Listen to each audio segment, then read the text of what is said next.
All right. So what we got going on today is, like I said, we have this shared with the Up to Us. This is our national debt awareness and the effect of small business owners then and now. Oh yeah. Yeah. So we already know the effects of small business. So I'm going to get started with the PowerPoint presentation. So, Okay. all right. So like I said, we're with Up to Us, and Up to Us is a diverse community of student leaders who come from an array of disciplinary background, levels of leadership, experience, and political affiliation. We are students who are committed to educating our peers about the impacts of the national debt and the importance of a sustainable fiscal foundation. So our mission Up to Us is dedicated to building a substantial economic and fiscal future for America's next generation. Up to Us doesn't just educate and engage, it empowers. Our unique program provides emerging leaders a platform for facilitating a collaborative dialogue on the country's most vexing challenges. So, of course, we have Net Impact with Central Texas College. So we always say, what is Net Impact? It's founded in 1993. Net Impact is a global community of students and professionals who aspire to be the most effective change agent students they can be. Net Impact mobilizes new generations to use their skills and careers to drive transformational social environmental change. We believe that business sector is a critical part of driving social and environmental change, thus engage with a variety of big, small companies on our events and programs. I got to say, I love Net Impact. I've been with them for a while, so I'm going to be with them next year as well. So. Okay, it's good to know. Yep. So now we're talking about our national debt. So currently, the national debt is at a $28.1 trillion in each county. The deficit is owed by our federal government. We break it down into two types: public and intergovernmental. Public debt is owed to the foreign and local buyers of treasury bonds, notes, and other instruments. The intergovernmental debt is debt that is procured from the year's fiscal budget deficits. We are spending way more than we are bringing in. Can the small business owner survive? Understanding how important small business can relate to the national debt, we know that business owners with fewer than 500 employees account for 50% of the American jobs and 43.5% of the GDP. And some small business owners during the pandemic were forced to tap into their reserve money, which is set aside for business that will allow you to function normal for the set amount of time, even if you don't make $1 for profit from 1 to 3 months. I used to always say it's called cushion money. So that's what most people will say. Yeah, reserves. Yep, reserved, exactly.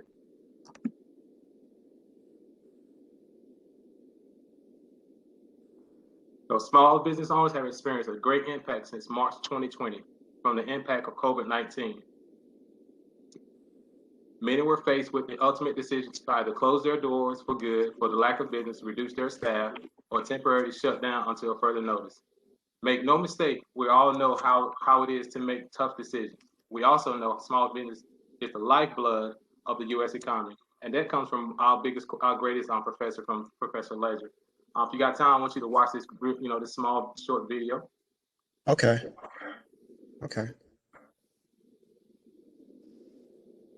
COVID crisis has impacted so many industries this year as the virus forced businesses across the country to close their doors. Mom and pop shops, as you know, were especially hard hit and are struggling to stay afloat amidst the pandemic. ABC's Rena Roy talked with some small business owners on how they plan to plow forward. 2020 has been harder than any mom and pop shop could have imagined.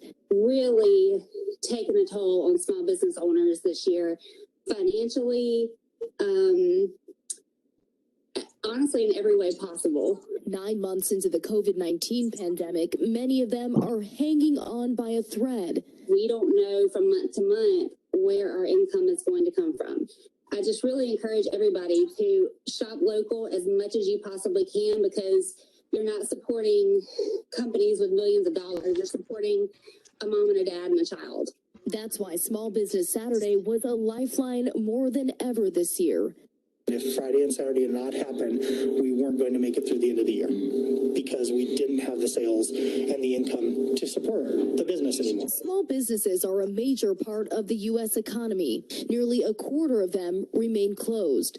Katrina Paris and Mark Pinn, who have lived in New York City's Harlem for more than 20 years, had to shut down their small lifestyle gift shop Nilu for 4 months. To say it's been hard has been an understatement. I mean, we're in territories that nobody's ever experienced before. And how much business have you guys lost with the shutdowns and just the pandemic in general, less foot traffic? About this time compared to last year, I mean, at least 70%. The husband and wife duo had to rethink how their business could survive, revamping and relaunching their website to draw in more customers. People had to kind of pivot, and so that's what we had to do, is to go e-commerce wise, because that's what really mattered to people. They didn't want to come to the stores, so we had to kind of meet where they were, which is online or Instagram or Facebook. Supporting Black makers and multicultural creators from across the U.S. is also part of their plan to stay afloat and help others do the same, spotlighting local artists inside and opening their sidewalk space outside to vendors in the community. We decided, hey, why don't you use our available outdoor space, because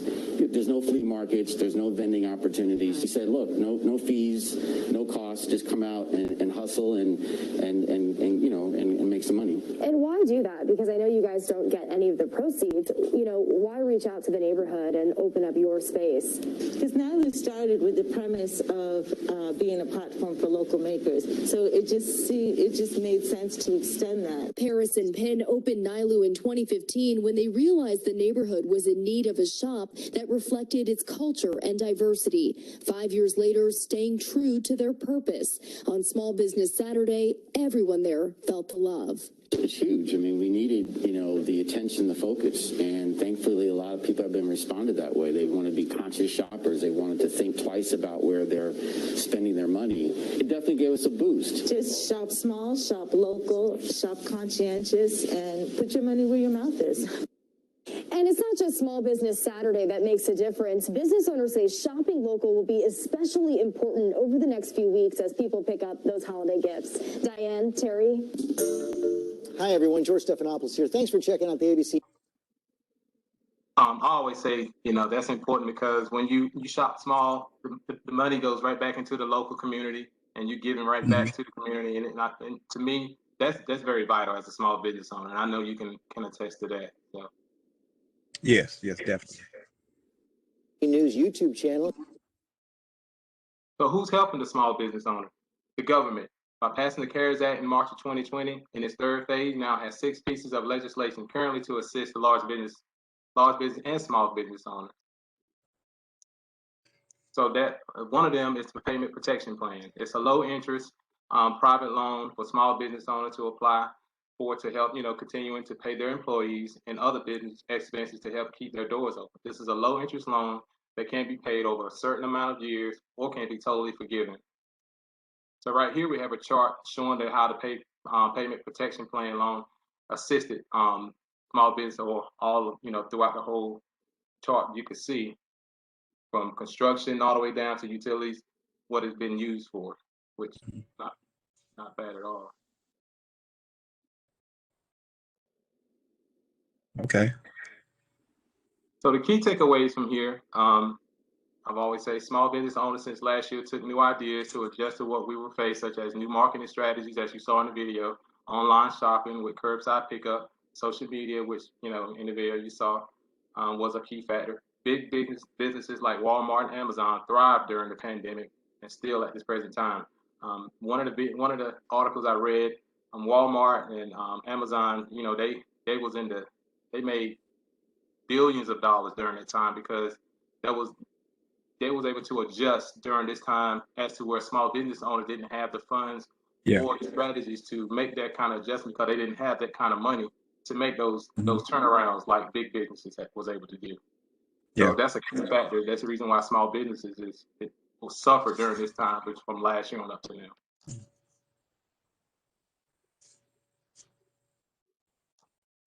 So now we have a special guest, which is Mr. Gerald Gafford of the Gafford Company. So without further ado, let's get started. Let me close this out.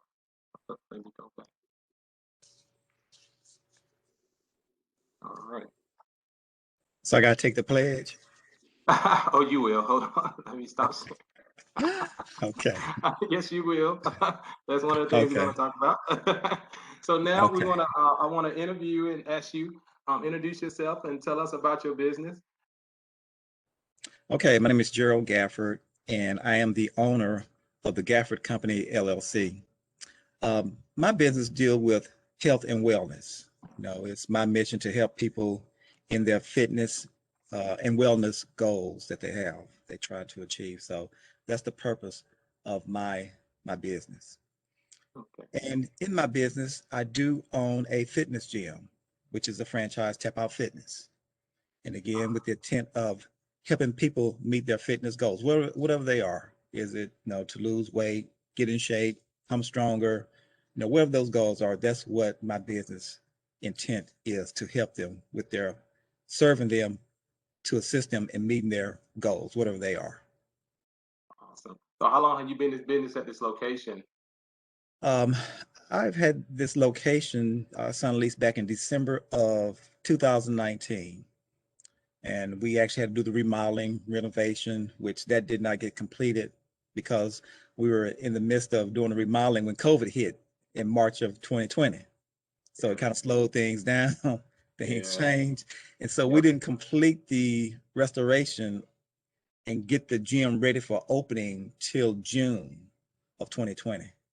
So in essence, we started our pre-sale of memberships in July 2020. Okay. So if you how many people you have on your staff? Currently on my staff, we have 3 people Okay. that's currently on the employee payroll at this point. Well, actually, now I just hired one contractor the other day to do training. So Oh, awesome, awesome. Okay, so was it a passion that you always have, you wanted to do, becoming a small business owner, or this is your first business, or it's your you have various business? well, this is my first business that I've had because I've had a military career. I'm still in my corporate career as I wind down, and so this was just objective to like at some point in my time, some point in my life, to own a business. And so that's one of the things that drove me uh, to this business opportunity. Oh, awesome. Okay, so we know last year, of course, March of 2020, small business owners have taken a big hit financially in some sort of way, with some like having to Yes. close their doors, so have to work less staff. Were you affected like many other small business owners? If so, what adjustment do you have to make to keep your doors open? Which Well, the unique thing about me was, in some kind, really, in a way, I was very fortunate in that I had not opened yet. Because I had not opened yet, I didn't have any employees because we were still renovating. So I didn't have to lay off anyone. awesome, So makes I didn't sense. have an issue. But at Okay. the same token, you know, you mentioned PPP earlier, Yes, sir. and I was not able to take advantage of the PPP because for the PPP guidelines, it requires that you had to be open in Yes, sir. 2019. Exactly. Exactly. So I was never open in 2019. So unfortunately, I couldn't take Yeah. advantage of the PPP. I didn't Yeah. You didn't qualify. have. Yeah, you But didn't have the numbers. yeah, Yeah. so I would tell you it's rough trying to open a business during COVID, put it like that. Oh yeah. Okay. So we know since COVID-19 has been here in the U.S. now over a year, and like I mentioned before, it has affected not just small business owners, but everyone as a whole.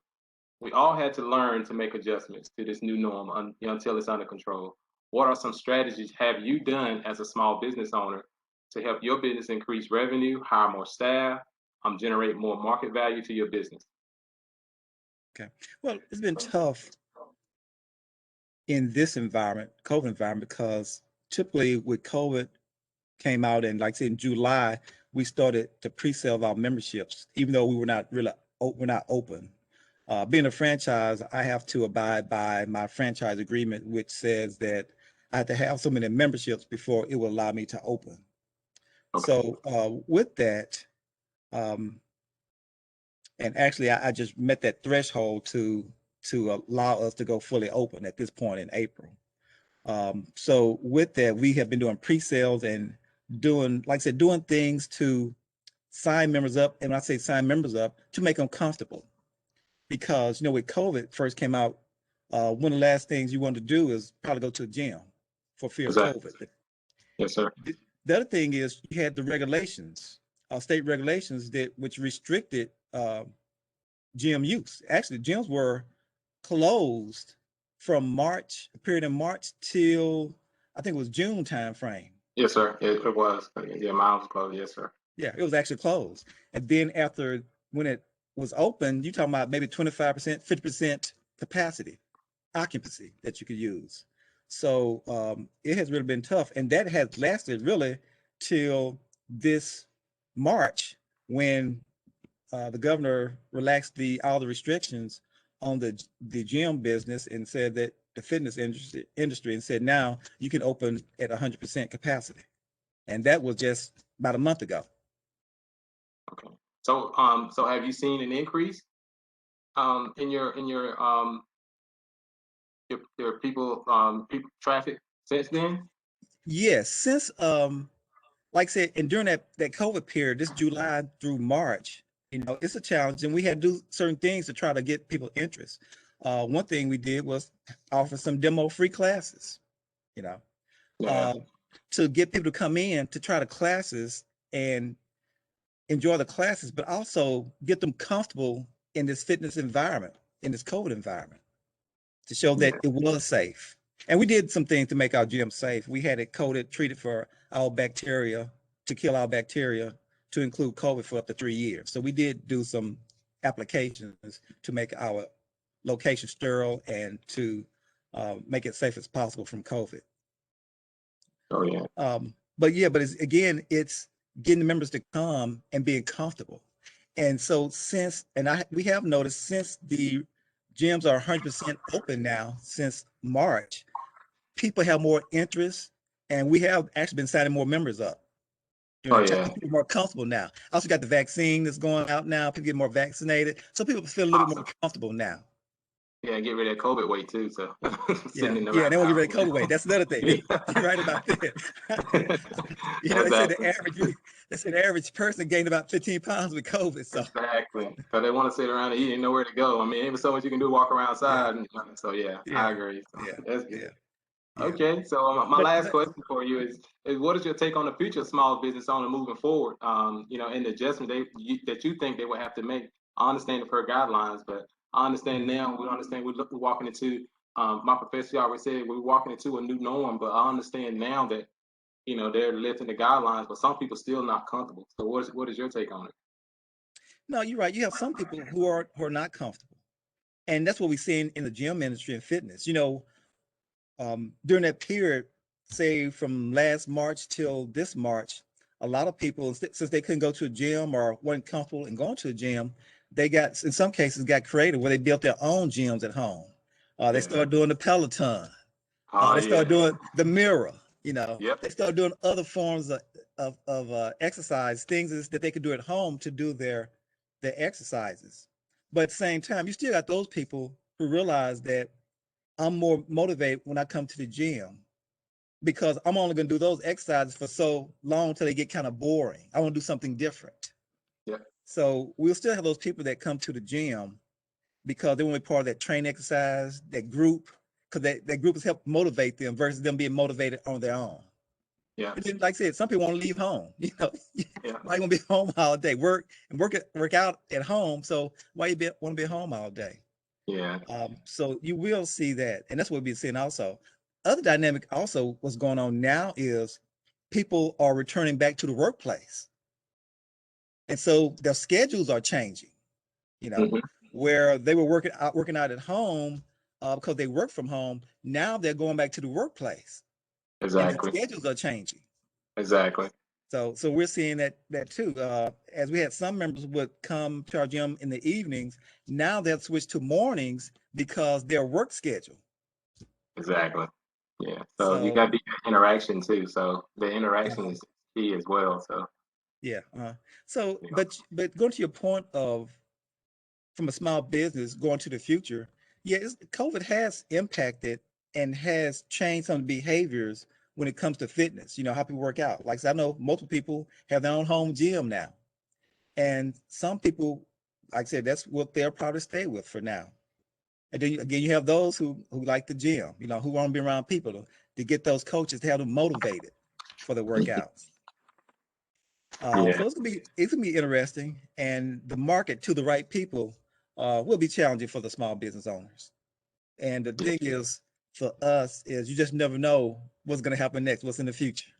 Oh yeah. The next Yeah. thing One thing in the about future. So one thing about small business owners, it's all about the being innovative and creating jobs and stuff like that. So that's one thing I always like about small business. I mean, we're we're able to see how much of an impact it is in the community, and I always say shop local. And I just want to do a small story about the when the impact comes. It's a hot dog dude that be at Lowe's all the time, and he was always selling hot dogs.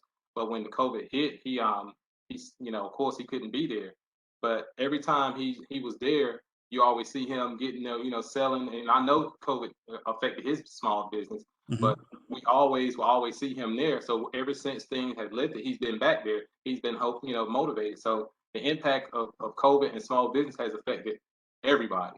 So I always tip them. I mean, I'm always gonna tip them because you always want to give that money to small business. So that's one of the things I just like. I just love small business, period. So that's just one of the things yeah. it's just an impact. And let me say about the PPP. I'm a little frustrated with the PPP because, like I said, you had to be open in May of 2019. What about those small businesses who tried to open during COVID? Who need some help? You're trying to open during COVID. Yeah. But those strict guidelines, Yeah. But So I have but I definitely. to write my congressman about that one. Oh yeah. Let them know about that one. Oh yeah. So let me share my screen one more time and show you about our about the about the pledge. Okay. And this is our link that we're going to be about the Up to Us pledge. So, oh man, I'm sorry. Hold on. Okay. This right. I'm sorry. Hold on. I apologize.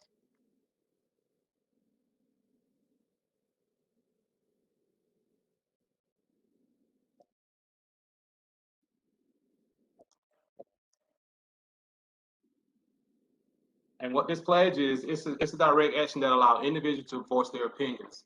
And just like you were saying about the national debt, each signature is part of a collective effort to connect with the U.S. representatives, senators, elected officials to create our fiscal future. You just mentioned that. So I would definitely would love for you and any of your members or family members to sign this pledge. I will definitely be passing on the link to you so we can get your signatures. So be looking out for that. Okay. But I want to say thank you for this. It was a great interview. I want to thank you a bunch for that because I've been looking forward to it. And I'll be sharing it with my fellow students and my professor. So I greatly appreciate it. Oh, no problem. Thank you for